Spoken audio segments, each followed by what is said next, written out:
I got married, got my BME degree, and headed out for the West Coast with my first job offer, which was working on the Navajo program at North American Aviation. The Navajo program was the first supersonic cruise missile idea at the time. It got canceled because it was having problems. But while I was there, I was working on the design of the aft model for the wind tunnel. In fact, it was going to be tested at Tullahoma up here. So I got some experience working, with design and that sort of thing. But I was fresh out of college and had about a year experience when I got my final orders to report for duty. Well, along the way, Korea was burning hot, and I decided, my commission was a combat engineer. Well, I'm not sure that I was well suited to be a combat engineer, all right? We built a few bridges at night under the starlight and that sort of thing. It was terrible work, very much manual and that sort of thing. So I figured, I really have some experience with missiles, and is there anything the Army has in that area? And so I did put an application in for a transfer of my MOS. Well, they transferred me to ordnance and sent me to ordnance school in Maryland. And when I got my orders, and I was telling a gentleman earlier about this, when I got my orders, it was in an auditorium where you were sitting in the audience and you were called by name up on the stage, and the major who was leading it would give you your official orders as to where you were going. And so all my friends that I in class with me, it was Watson to Korea, Jefferson to Korea, and on and on and on. They went through about 20 names, and he gets to mine. All of them going to Korea. And he gets to my name, he says, Morea to Korea. And then he said, no, wait a minute, no, you're going to Huntsville, Alabama. So that's how I found out I was going to the South somewhere. I had never heard of Huntsville. Apparently he hadn't either. Okay, so I reported down here to General Toftoy, who was head of the commander of the arsenal here. And he said, well, you're an engineer.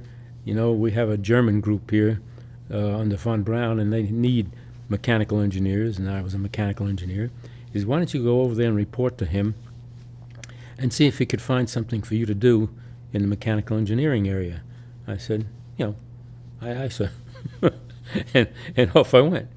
We sort of had an indication on our way driving to Huntsville that things were going to be radically different. I went from a city of 7.5 million to a city of about 12.5 million with the surrounding areas in Los Angeles. And then I was assigned to this place, and my wife was busy looking at the AAA books, and lo and behold, she found Huntsville, Alabama, population 16,500. Okay, and my mouth dropped wide open. I said, holy mackerel, there were more people in my neighborhood that I lived in than that. Okay, and so that was kind of a shock. We weren't expecting it to be that small an area.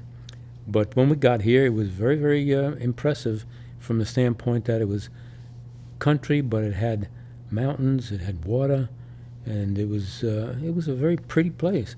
And in fact, as we drove over on Highway 72 over the mountains, and we arrived at late at night, all the city lights were on, and it was just like you were looking at a fairyland picture. It was really pretty. Okay. Then we parked at the only restaurant that was open, and we saw all the June bugs up at the light, and then we realized we were in a different community. And we rented the only house that was available for rent in Huntsville at the time on Holmes Street. And that's where we housed for a little while. I couldn't get on post at that time. They didn't have facilities for the military here. So that's how I got here, and that's what was the first impression. It was not a good one, and it was difficult before it became a good one because we had some pretty difficult times. At that time, Huntsville was a little bit more racist than it is today, and it was back in the era where they had separate facilities for the blacks and whites. And try to explain that to a little girl who wanted to have a drink, and I told her, no, you can't drink there, you have to drink at this other one. She wanted to know, how come, why, how do you explain that to a child? And it was tough making that change. But as we stayed here and grew, the community grew, and we brought in people from all over the world, not just the United States. And so it became a much more progressive and non-racist environment. Although I'm sure there were people that were still very racist. There still are today, but that's not the majority anymore.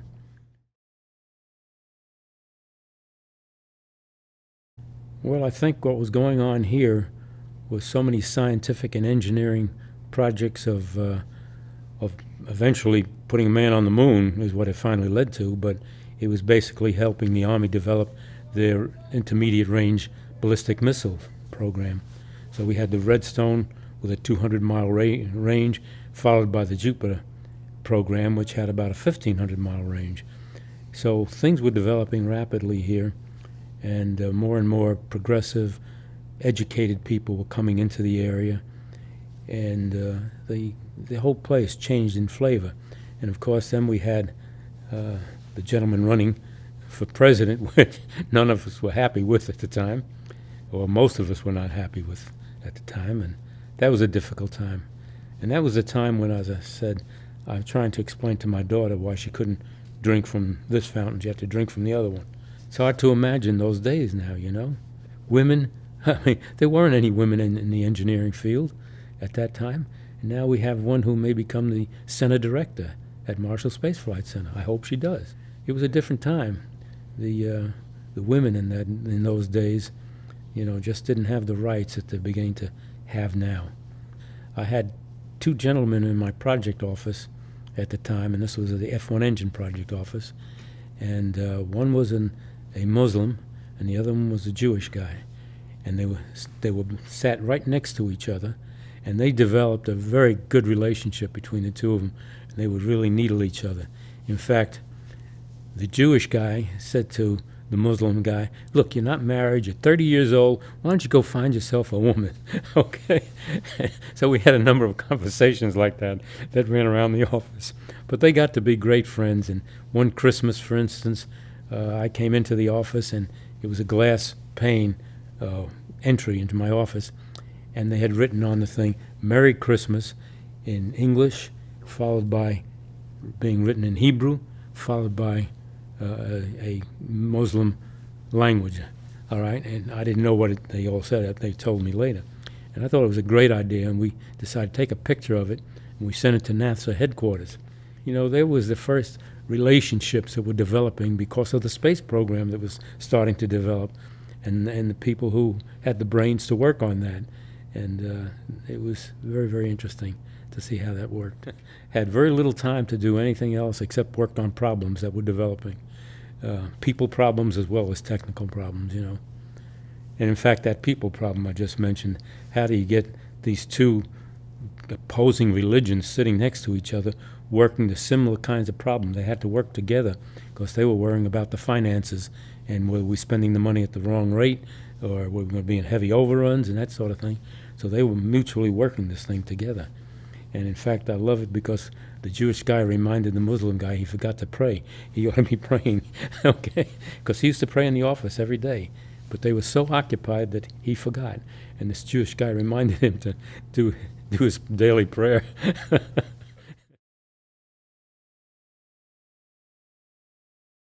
My first jobs involved working with these missiles, first the Redstone and then the Jupiter missile.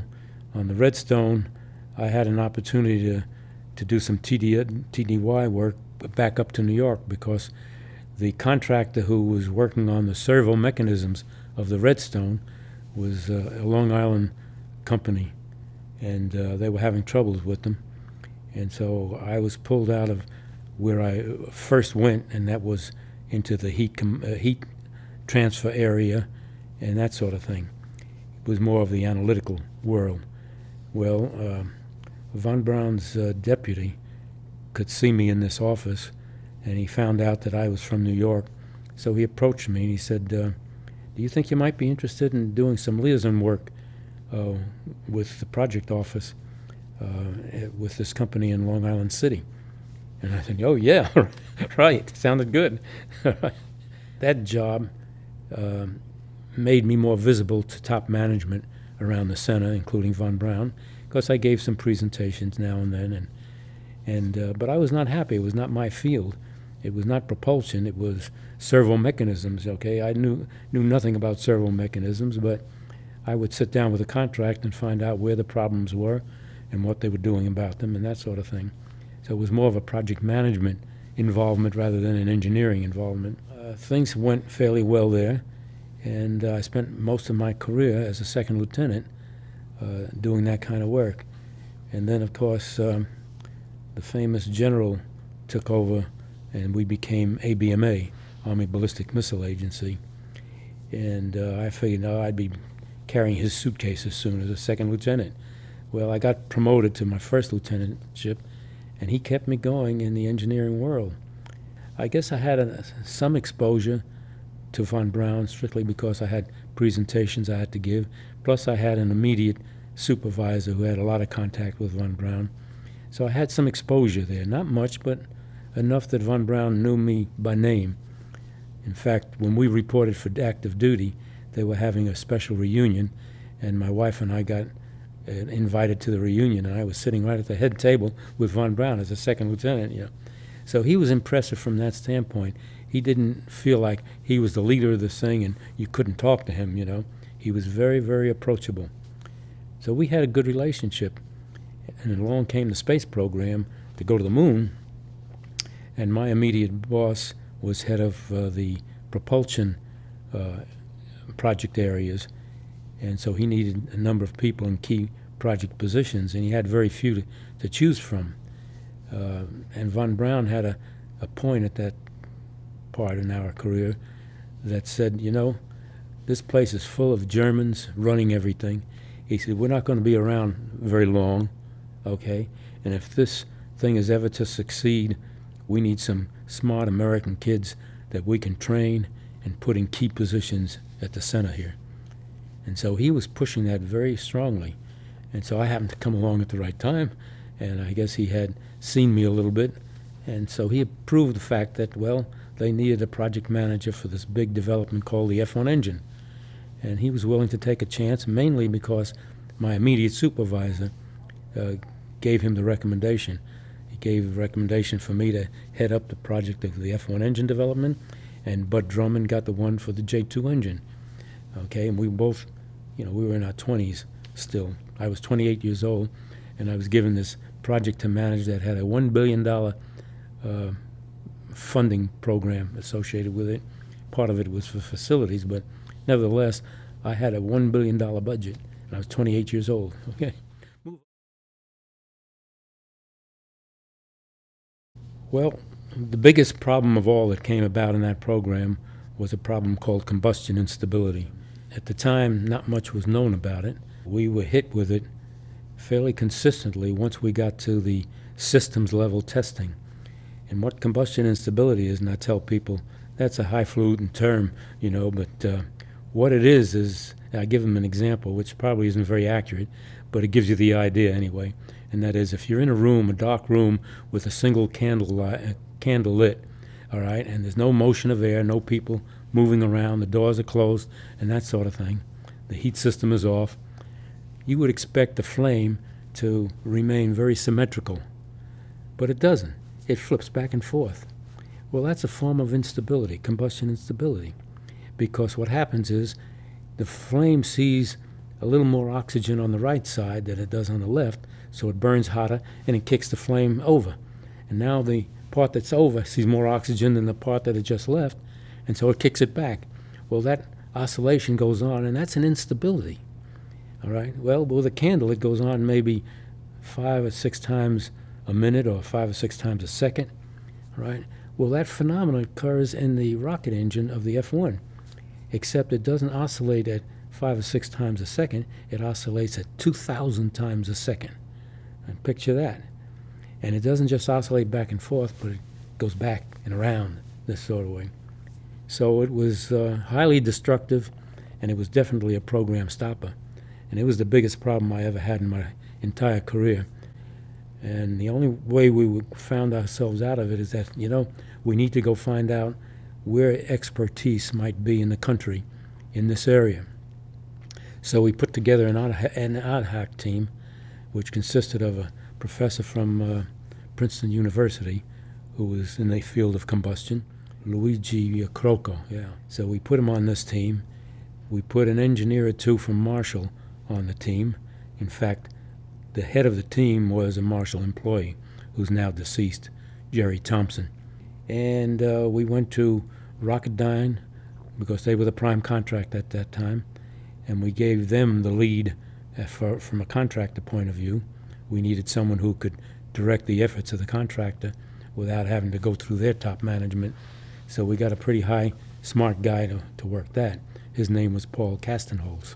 And we had someone from the Lewis Research Center, and we had a couple of others. In fact, we even had a man from the competing contractor for that F1 engine development, Aerojet. We got one of their top people in it. So we had this team of about 10 or 15, which represented the best brains that we had. I gave them a budget of up to $40 million, all right? $40 million to solve that problem. Because if we didn't solve it, we would not have gone to the moon. It was impossible. It was that much of a risk. And von Braun gave me complete support during that whole phase, and we had some tough times. We blew a lot of hardware apart. But it was interesting how they finally developed a solution to this thing.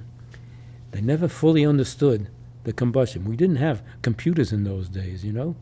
They were just starting to come online, and they were basically for payroll purposes. You know, you had a card that you punched in and punched out. Computers weren't around. We had slide rules and even pocket calculators were barely coming on to be existing in our programs. We had a couple of smart guys on that committee we put together. One of them asked a question, and I wasn't in the meeting to find out which one said that, but he says, how come the V2 didn't have combustion instability? You know, von Braun's group developed the V2 in Germany in no time at all, and they didn't have combustion instability. Well, lo and behold, they had different propellant, okay? And then if you look at the design of the V2 engine, it's a semisphere, all right? And there are pockets of little rocket engines in that semisphere, and they burn, and then they interact with each other, and then the exhaust comes out the tail end of the rocket. Well, the F1 engine had a flat plate injector where we mixed oxidizer and fuel, and it was not the fuel that they used on the V2. So it was liquid oxygen and a form of kerosene, which was an available fuel because it was used in all of the jet airplanes of the time. So it was very readily available fuel. So we were using that, and we had a flat plate injector where we drilled holes of fuel and oxidizer so that the fuel and oxidizer would impinge on each other, and then we would ignite that. So we had a flame front that could go back and forth or twist around the way it so wanted, all right? That wasn't desirable, as it turned out. These smart guys that were on this ad hoc committee figured out, well, how come the V2 didn't have that? Well, they looked at the V2, and part of the problem was they had a semisphere for an injector, all right? And in that semisphere, they had all these little rocket engines that had their own little injectors and started their ignition. Well, there was no way we were going to be able to meet that mission to the moon if we were going to go that route and redesign that whole sphere where the combustion takes place. So someone said, well, I wonder if we could put baffles in there, just walls that would prevent this oscillation from going back and forth. And I said, yeah, let's give that a try. So they started looking at different designs of baffles that they could use, and sure enough, they came up with a configuration that seemed to work pretty well. And then the next question was, well, it worked this time, will it work the next time? Someone said, well, you know, maybe we can perturbate it and force it to go unstable and see whether those fences we've put in there ameliorates the instability.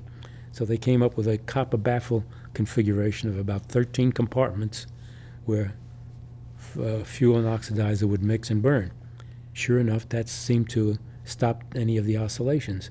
And then the next question was, yeah, but what happened on the 100th test if it suddenly goes unstable? So we had to figure out, well, how can we drive the thing deliberately unstable and see if it would attenuate? So we had a little bomb that we screwed right in the center of the injector, and as soon as we ignited the rocket engine, we ignited the bomb, it would go off, it would initiate instability, but the baffles immediately dampened it out. Okay? So so that's how we solved that problem. However, it always came time to stand up to top management when you were ready to fly a man on it, to tell them what testing you've done, what issues you had, and what concerns you might have at this time. Well, I painted a rosy picture, and as I was painting that rosy picture, by the way, the astronauts were in the room at the time. As I was painting that rosy picture that, yeah, we've done a lot of testing and things look good, I said, however, we've tested this thing several hundred times with a bomb, and it attenuates every time. Will it still work on the 700th and first test when we fly? I can't say that for sure, And I said, but we're pretty sure. And we got a lot of confidence because of the amount of testing we did, where we deliberately bombed the engine into instabilities. So everything went well, and the meeting was over, and we were breaking out for lunch. And one of the astronauts came over to me, put his arm around my shoulder, and he said, Sonny, he says, we know that you guys have done everything you humanly could do on this program. We're ready to fly, and don't worry about it. Don't lose any sleep over it.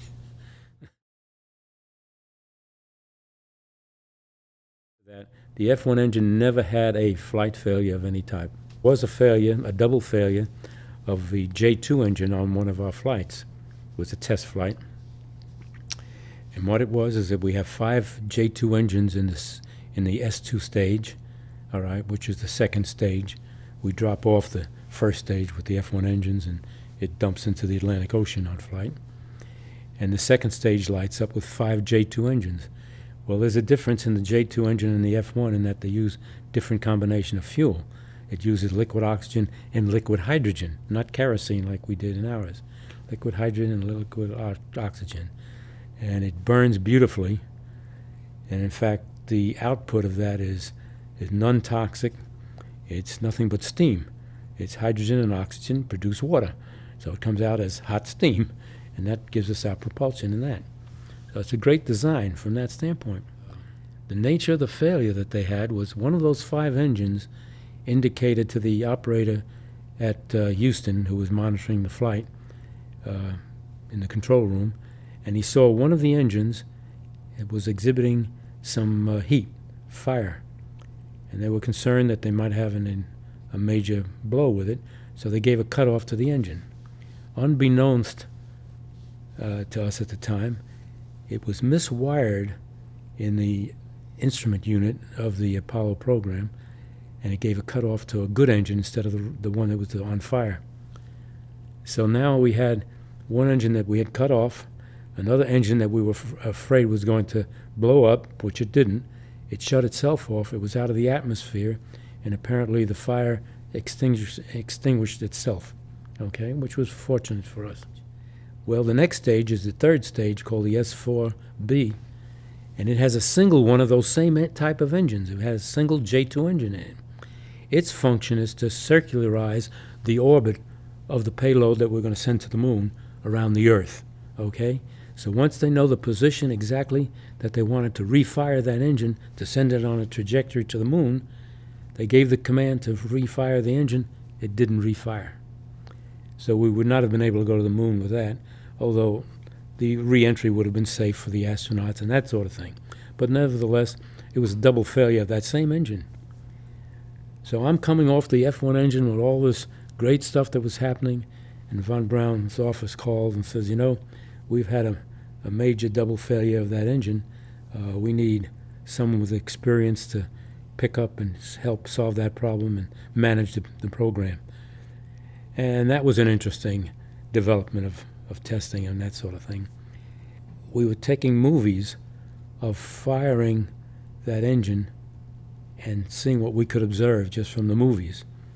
And one of the engineers noticed that one of the lines that goes into the little rocket motor on board that drives the turbopump machinery, all right, that drives the propellants to high pressure before they go into the thrust chamber for burning.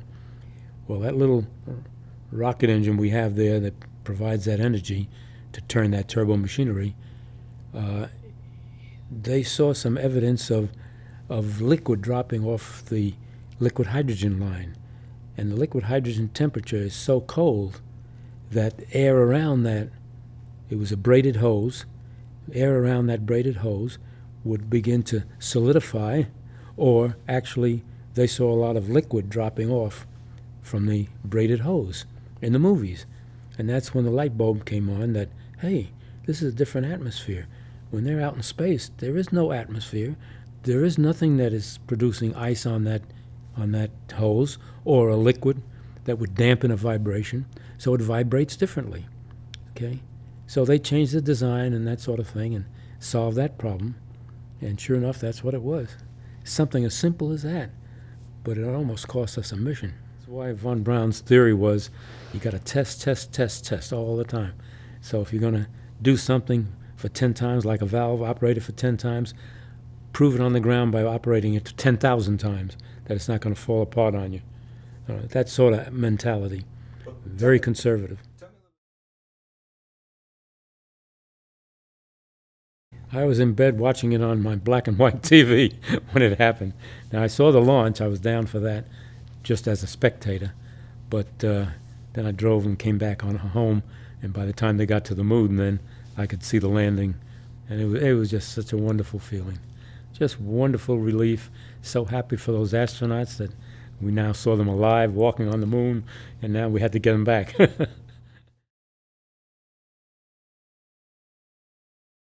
While all of this was going on, all this wonderful, spectacular stuff, I guess there were some engineers somewhere in advanced design that said, you know, the astronauts are going to experience some tough walking on the moon because they're in a balloon where they've got to physically move the parts of that balloon in order to even walk.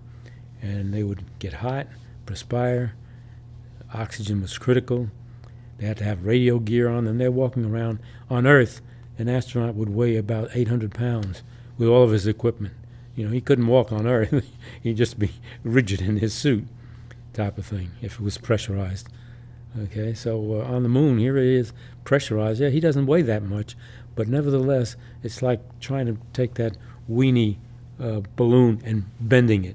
It doesn't bend easily. And he's got one leg in one part of that balloon, another leg in the other, and the arms, and he's trying to move. So he wasn't going very far, is the message. And we didn't realize that until we were fairly late in the development of the vehicle. Someone finally came up with the idea that, well, maybe we need to change things a little bit and give them a vehicle to get along with.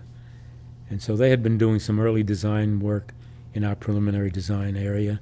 Some of the contractors had been doing some special studies in that area, Bendix in particular. Grumman had been looking at something, but we decided, you know, they need a car. I mean, they looked at pogo sticks for the astronauts, and they looked at all sorts of contraptions to help them.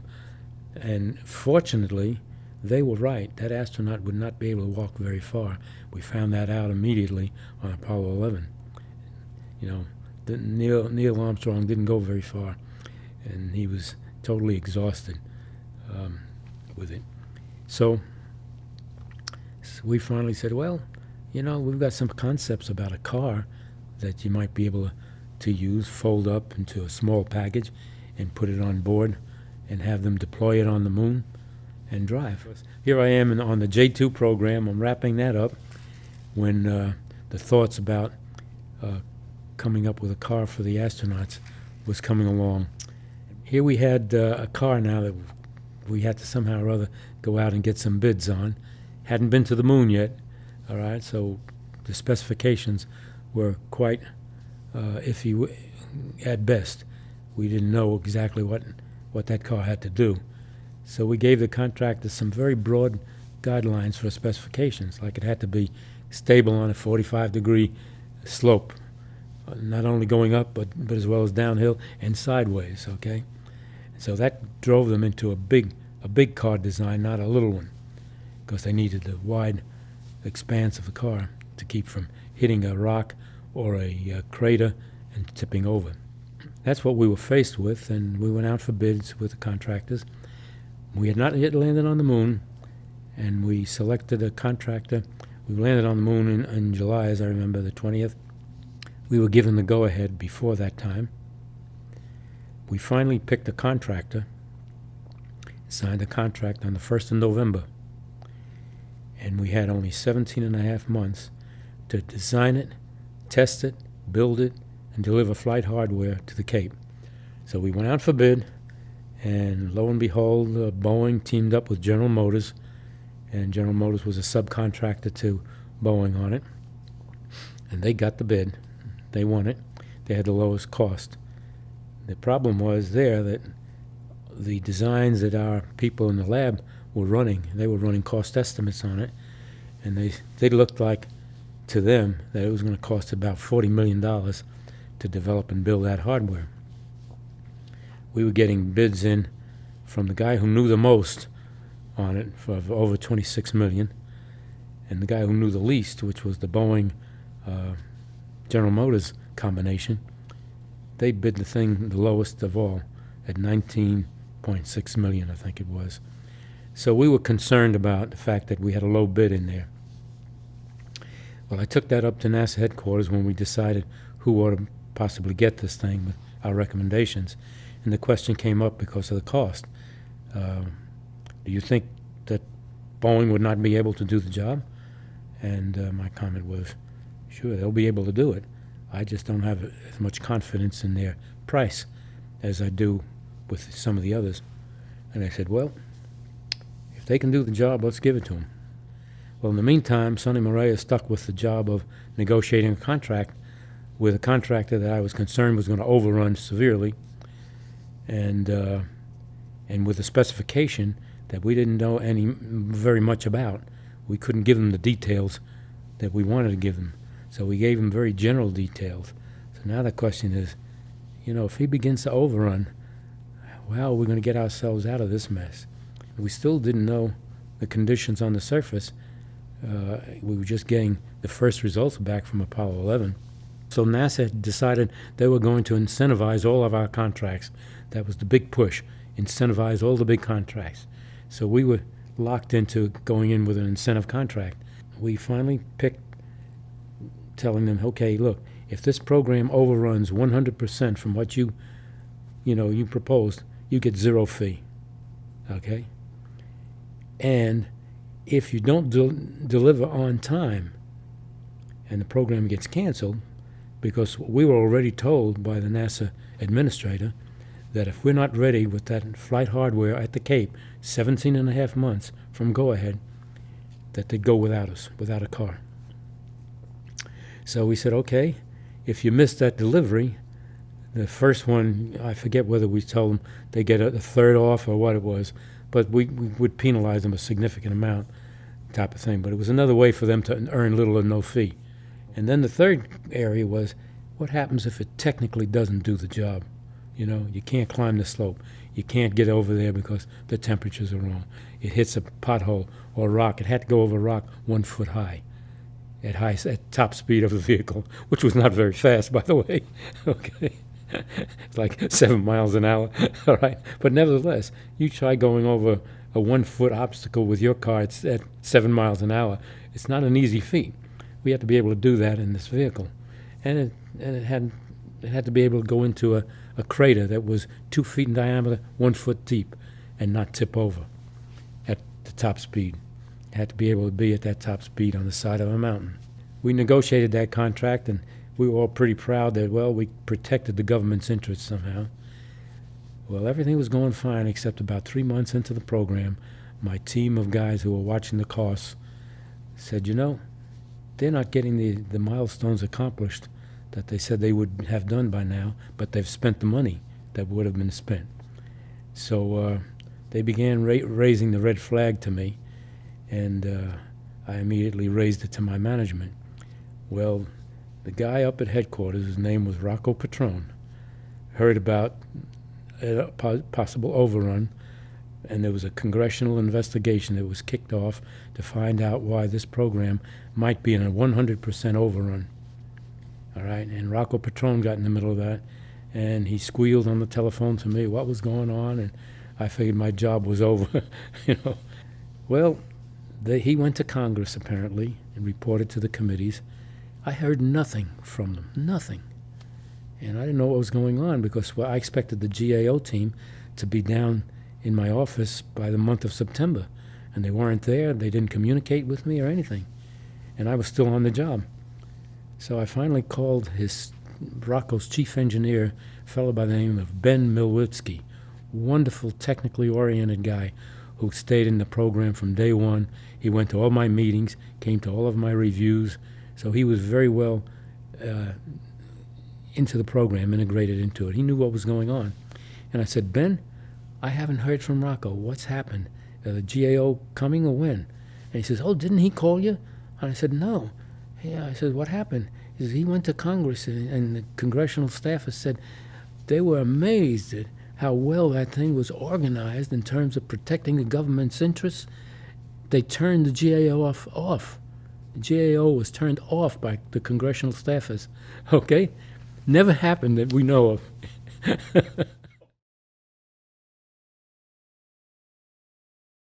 He was probably the most incredible, positive manager that I have ever seen in my life or worked for in my life. People were his product, not the hardware as much as the people. I went on a tour with von Braun of one of the laboratories, structures and propulsion, and I think the lab director was with us, myself, and my immediate boss. And he would just drop in on his laboratories. He had 9 labs. He'd just drop in and ask the manager of the lab, director, how about taking me around? So let's see what you're all doing here.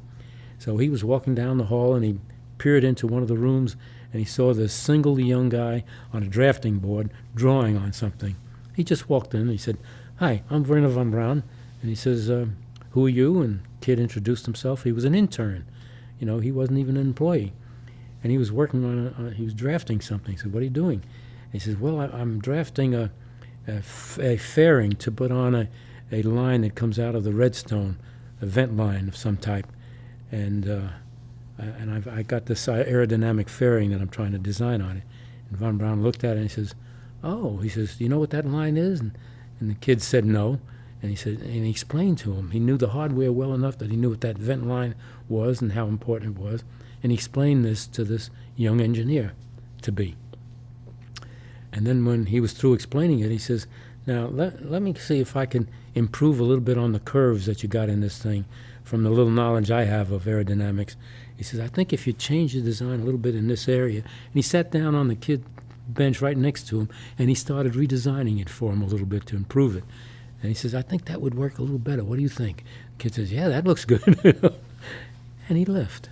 Now, what do you think is in the mind of that young man, having met the giant of all engineers in the space program, to have sat down with him and personally given him a little bit of an insight? Just great. I mean, just great. The first man I went to work for, I got involved in the actuator on the Redstone, and it was in an office that was headed by a fellow by the name of Kurt Lindner. Apparently he was a doggone good engineer, and when von Braun decided who he was going to take out with him, he picked Kurt to go with him. So he basically saved Kurt's life because the Russians overran Piemonte, but Kurt got into this country. So he was a very devoted individual to von Braun. Well, Kurt gets to have a heart attack that almost took him out. And I was in the office when Kurt came back after his heart attack, and he was getting ready to work again. And of course, we had this problem with this operation up in New York that I was doing liaison work with. And von Braun sat down with Kurt, and he said, Kurt, I've made arrangements to get you a full medical retirement, okay? And I want you to go ahead and take it. We don't need you dropping dead on the job. And Kurt listened, and he said, Wernher, he says, no, I will not leave you. He says, you've saved my life once before. He says, I want to die on the job if I have to, working for you. And von Braun was arguing with him. He said, no, I want to stay. I want to help the best I can. Well, Kurt died 2 or 3 years later, but he died at home, but he didn't retire. Von Braun tore up the paperwork and let him stay on.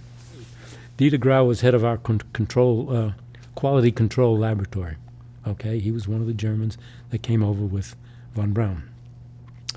And the Army was doing hydrogen bomb testing at Kwajalein and out in the Pacific there. And they came to NASA if we had anyone who had a good experience in quality control. Okay, so von Braun offered up Dieter Grau to help. So Dieter Grau had an assignment. He went to Kwajalein and did his thing in the quality control area on the bomb. And when he came back, he was asked to give us a rundown as to generally, what his experiences were and what did he do and that sort of thing, without getting into sensitive areas. So Dieter got up there, and I happened to be in the meeting for this, and it really impressed me, because he had trouble with the English language, which was another story too, because von Braun insisted that they not speak German if there was an American in the room, that they speak English. So he forced them to speak English rather than have them communicate, even though they could better communicate in German with von Braun. He wouldn't let them do that. So he gets into this presentation now, and you could see that he was stumbling a little bit because of the English language of trying to get his points across. And von Braun, instead of embarrassing him like a later director would have done, okay, he says, Dieter, wait a minute, let me see if I understand what you're telling me. He said, are you telling me? And he went ahead and gave a summary on this chart of what Dieter was trying to say. And when he was done doing that, Dieter said, yeah, that's what I meant.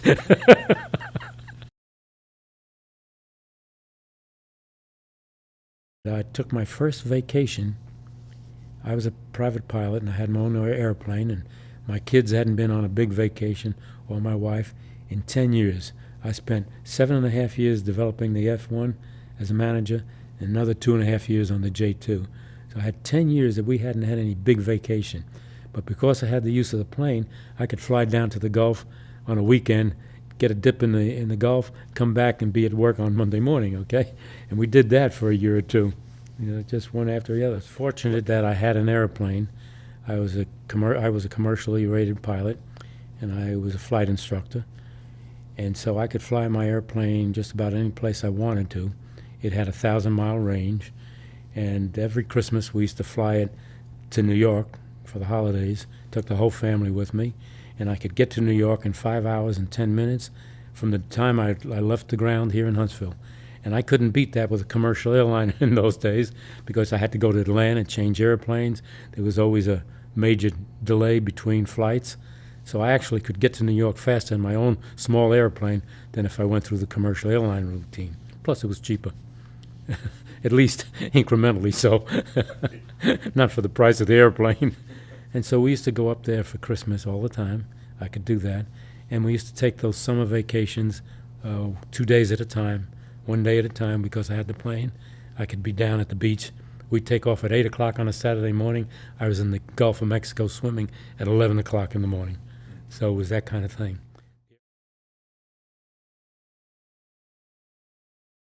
Well, I think the legacy of the whole space program is that it really has opened up a whole new venue for mankind now. The astronauts said it right. This is one small step for man and one major step for mankind. Paraphrased, I guess. But and I think that is the legacy of this whole thing. I've been a part of that program that has opened up mankind's view into the future and the exploration for life elsewhere, the exploration of our whole universe. The Egyptians, I guess, in my mind, the ancient Egyptians kind of developed the concept of an afterlife. Okay, that's why they built those huge pyramids for the pharaohs. The Greeks gave us philosophy and the architecture that they left with us, which is incredible. And the Romans gave us some of the best engineering activities in the world at the time. And so I think we're in the next phase now. The Wright brothers and those who were in that field at the time, they gave us the world of aviation, which allowed man to fly off the ground like the birds. And I think we've given man the capability in the space program now to fly off to the different universes and explore them.